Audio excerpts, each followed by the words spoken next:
Welcome to Live Without a Net Guitar Lesson, Section 6, Part 2.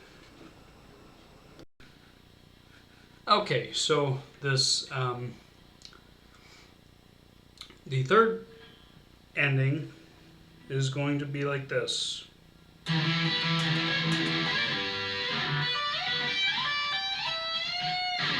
Right?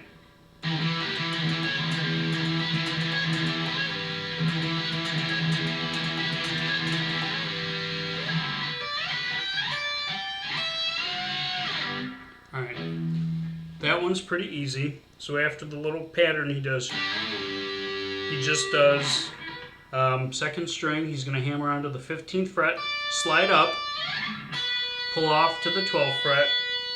He's going to tap onto the 15th fret on the first string,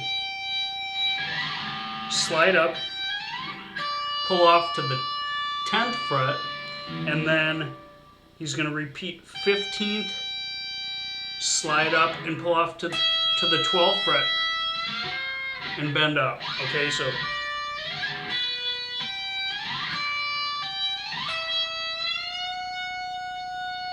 alright.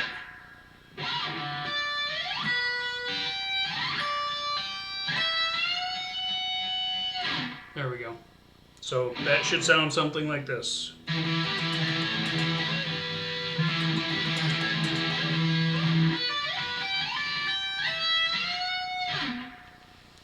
Okay. Next pattern. Okay. Next ending after the repeating pattern will be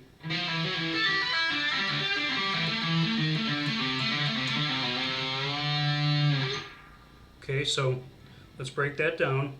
Of course, he does the okay, and then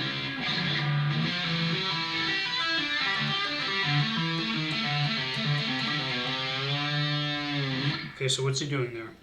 He's on the 5th string, 7th fret, and with his right hand, he's going to go 8 pull, 9 pull, then he's going to jump up to the 2nd string, 10th fret. Okay, so 10 pull off to 8, 12 pull off to 5, then he's going to jump down to the 3rd string.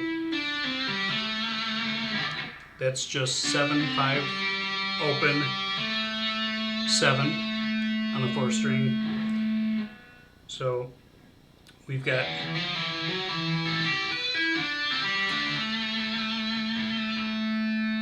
okay, and then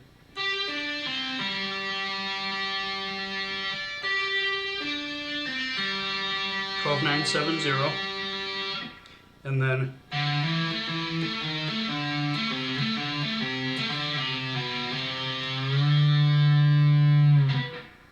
okay.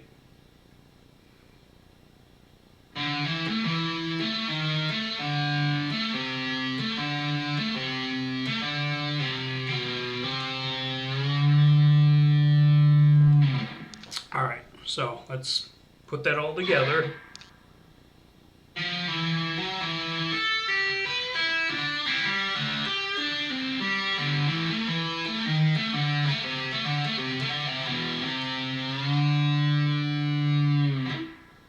All right, now let's do that slowly.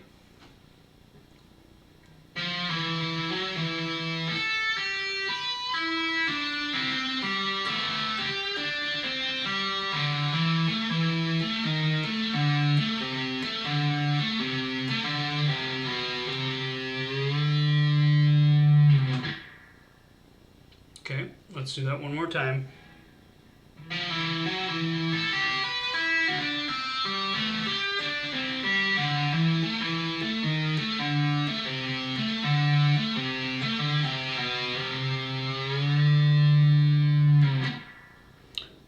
Okay,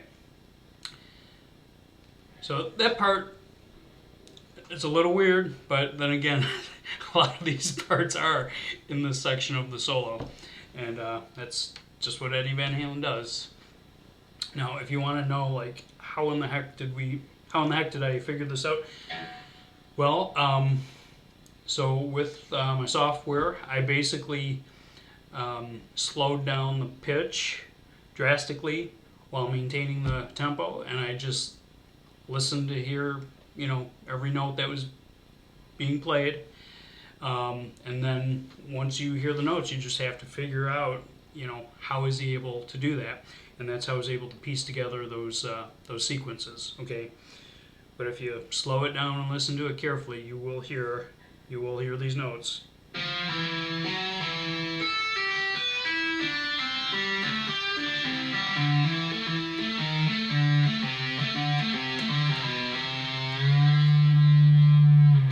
That's Eddie Van Halen for you. Okay, next part. Oh, let's summarize that. So that little segment is going to sound like this.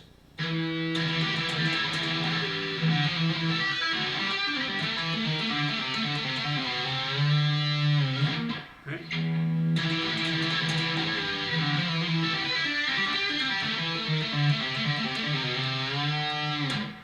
Okay. Now, next part. Okay, so again, the repeating pattern, and the ending this time is going to be the same one we did the very first time. Okay, it's all right. So first and third string, as you may remember, 14th fret, hammer onto 12. And then he just walks this hand up one fret at a time and this one down one fret at a time. Okay, so it's going to go like this.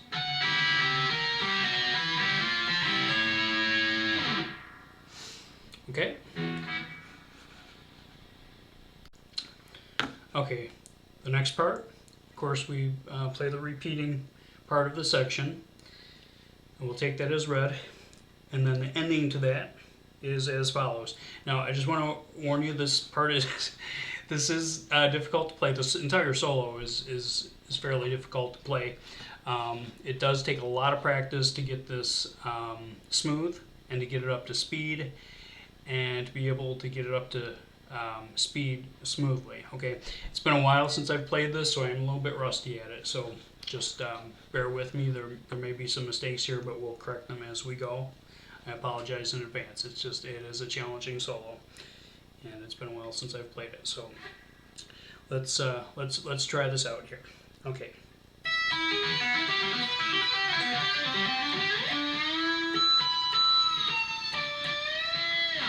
Okay, not bad. I got lucky on that one, having been so long since I played it. Okay, how does he do that? It's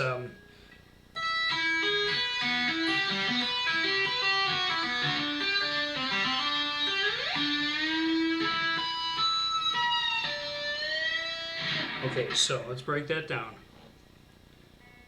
12.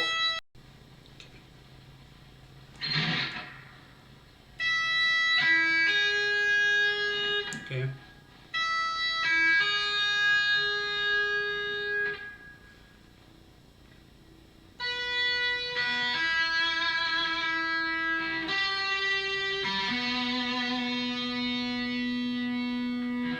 Okay.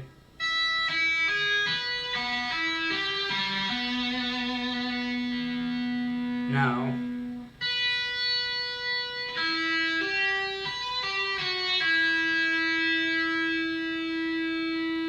got it?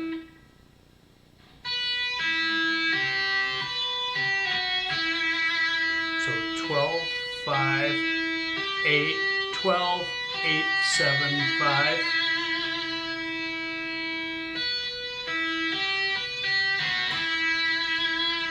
Alright, so he's making, let's do that, everything we have so far for that ending.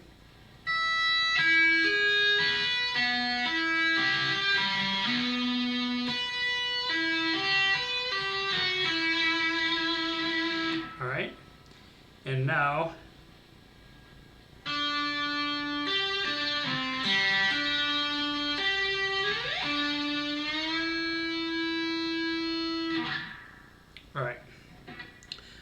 So that part is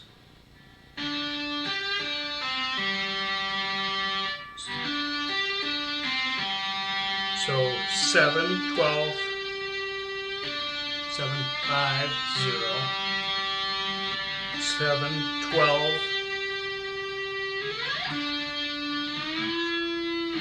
alright?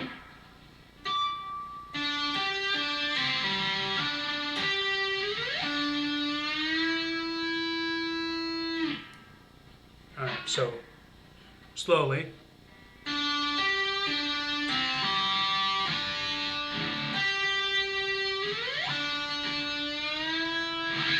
So 7, 12, 0, hammer 7, hammer 12, slide it up, pull it off. He's going to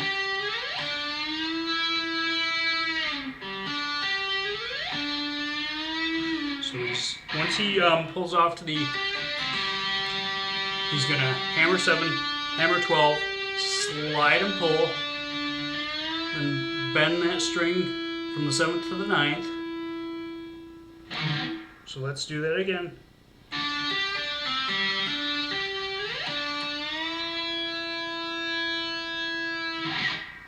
Alright, now, once he has the bend, he's going to do some tap harmonics, okay? So, let me show you how it sounds like from the bend. Okay,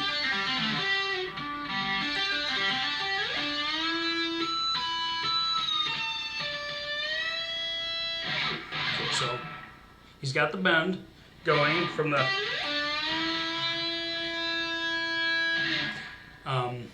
he's bending from 7 to 9, okay? So make sure you get that accurately to the 9, because if it's sharp or flat, it's not gonna sound right, okay? So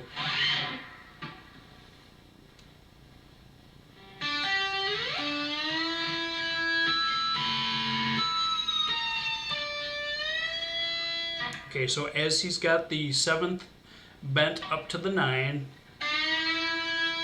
he's tapping on the 12th, then the 14th. He lets the string down a half step, okay, so he's bending down from a 9 to an 8.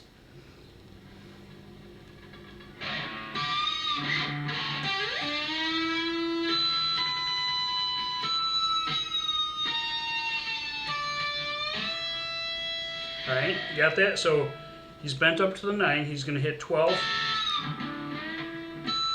14, he hits the 12 one more time, then he lets the string come down a half step to hit the 14th again, and then, well, it's going to be easier if you just follow this by the sound, rather than me try to explain every single note. Okay, so again,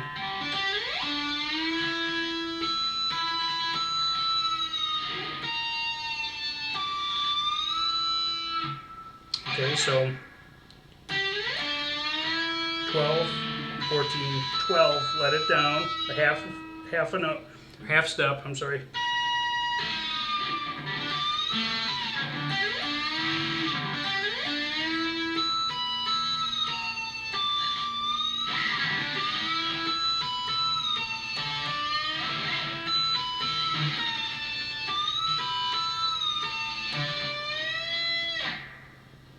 Okay.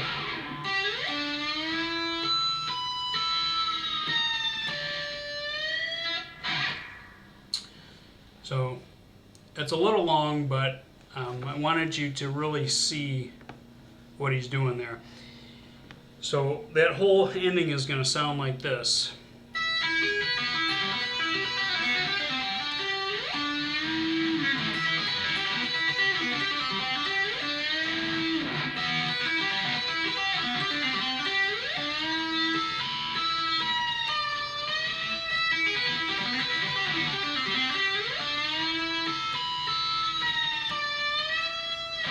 And if we put it all together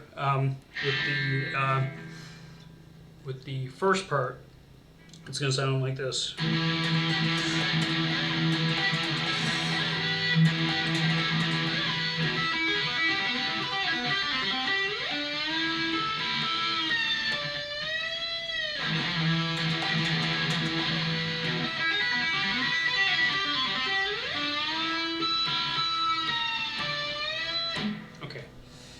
Now I'm going to give you a few playing tips on this.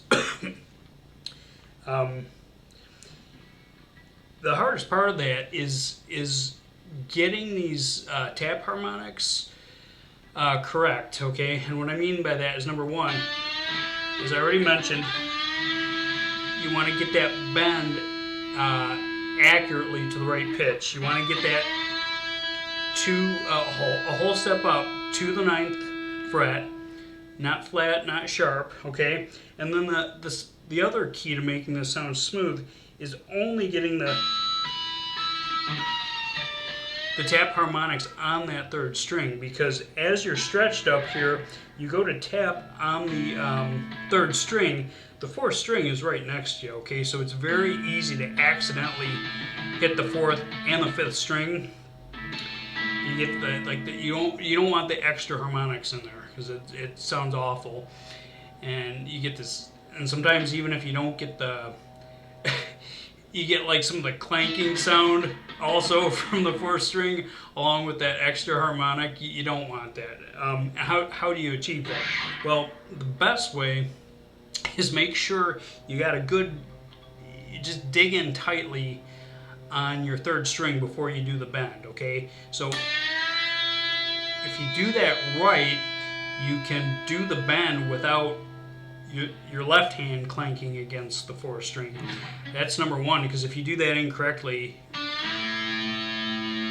you get that 4th string in there. You don't want that. So get a good dig in tightly on that 3rd string to do the bend, so that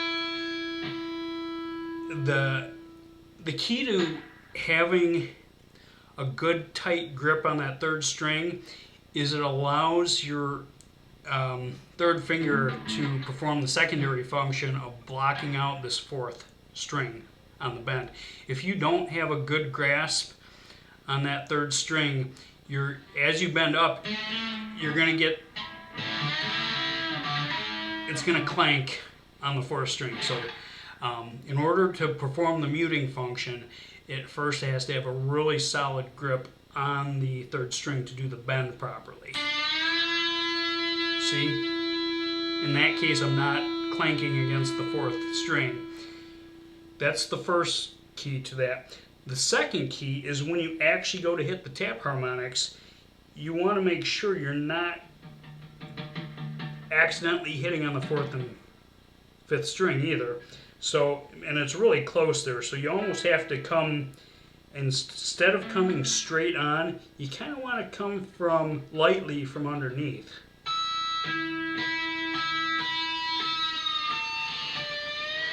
Okay?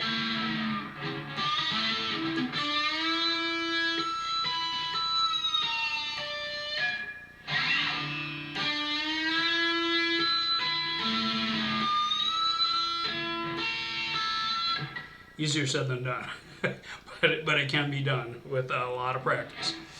Okay.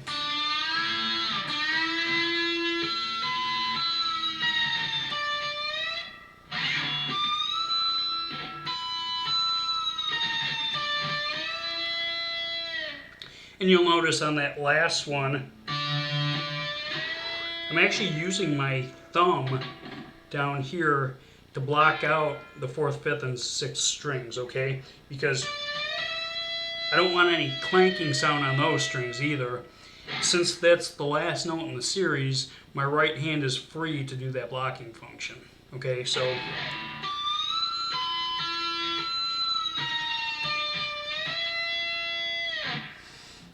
that does take a lot of practice to get that section down smoothly. I apologize for having taken so long just on that one little ending, but it's if you want it to be able to play it well and to be able to have it sound nice, it requires that level of detail. Okay, so thanks for hanging in there with me on that.